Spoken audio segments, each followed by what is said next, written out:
morning and welcome to 3 Minutes of Truth. Regardless of whether you want to wear a mask or not, with the current global pandemic, we've all had to adjust to wearing masks every day.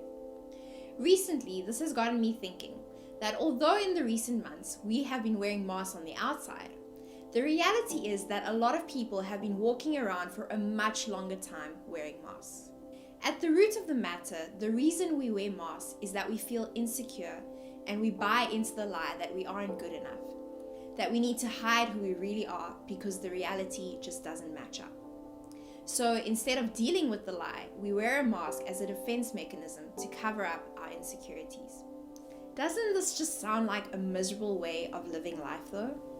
Look at the life of Gideon and his journey from miserable insecurity to vulnerability and finally power.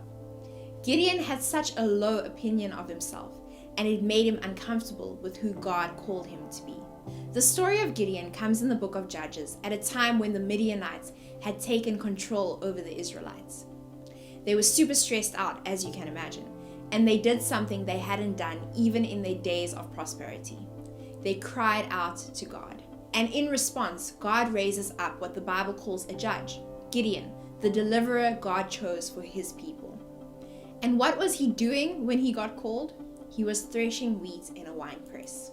Threshing wheat is an activity where you take a pitchfork, get a scoop of harvested wheat, and throw it up in the air. You'd always do this in a windy place so the wind would come through and separate the chaff from the wheat. The chaff would be carried away and discarded. And because the kernel of the wheat is heavier, it would fall to the ground and you could collect it and have it to eat. The problem is that Gideon was doing all of this indoors in a wine press. Do you see any problems with this plan?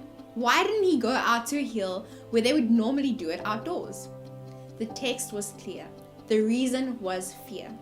It's in this moment that the angel of the Lord shows up and greets Gideon as a mighty man of valor, the exact opposite of how he looked and felt. You would think that that would be enough to convince Gideon that he was the one for the job, but it's at this point that Gideon's insecurities pop up. To make a long story short, Gideon accepts the challenge and raises up an army. God planned on stacking the cards against Gideon in such a way that it would be unmistakable as to who the credit should go to when he was victorious. Now there's a valuable lesson to be learned in Gideon's story, one that took place in the threshing floor. Before the battle of the fist comes the battle of the mind. The cure for insecurity is understanding your true identity. That is to say that when you know who you are, it doesn't matter who you are not. And that's why God told Gideon that he was a mighty man of valor. Don't focus on what you aren't. Focus on what you are. You are loved by God.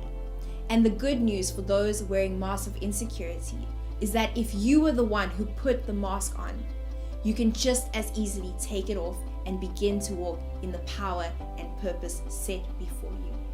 My name is Robin, and this is 3 Minutes of Truth.